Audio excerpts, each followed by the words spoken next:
गांव के किनारे एक पुरानी हवेली थी जिसे सब काली हवेली के नाम से जानते थे। कहते हैं वहां जो भी गया वापस नहीं लौटा।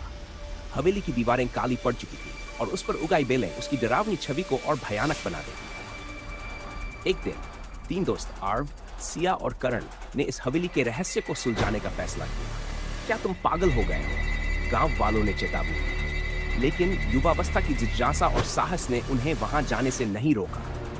रात के अंधेरे में तीनों ने अपने बैग में टॉर्च और कैमरा लिया और हवेली की ओर बढ़े।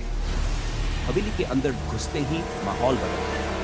ठंडी हवा का झोंका, अजीब सी फुसफुसाहटें और हर कोने से आती सरसराहट उनके दिल की धड़कनें तेज हो गई। हॉल में पहुंचते ही दीवारों पर अजीबोगरीब चित्र दिखाई दिए। उनमें एक महिला का चेहरा बार बार उभरता था। ये क्या है?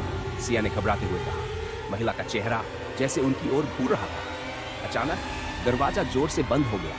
पूरे कमरे में घना अंधेरा छा गया। करण, टॉर्च जलाओ, आरव चिल्लाया। ये काम नहीं कर रही, करण ने घबरा कर कहा। तभी पास से एक बच्चे की हंसी सुनाई दी। ये कौन है? सिया कांपते हुए बोली, लेकिन वहां कोई नहीं था। आरव ने देखा कि उनके सामने एक साया खड़ा था। देखो वो, उसने कांपते हुए कहा। साया धीरे धीरे पास आ रहा था। उसकी लाल आंखें और झुकी हुई चाल रूह कंपा देने वाली थी।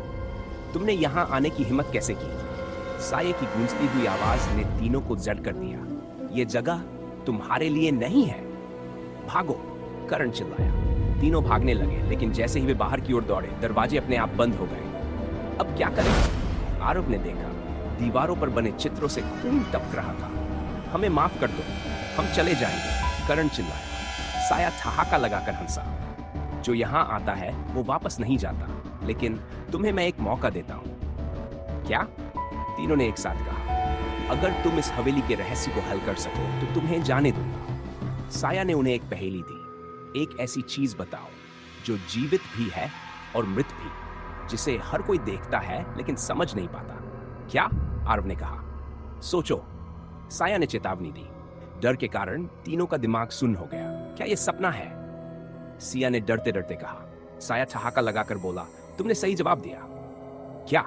हाँ, यह सब एक सपना था, लेकिन याद रखना, सपने कभी कभी हकीकत भी बन सकते हैं। तभी तीनों की आंखें खुली। वे अपने अपने घरों में थे, पसीने से तर, लेकिन उनकी जेब में एक पुरानी चाबी थी। उस पर लिखा था, काली हवेली।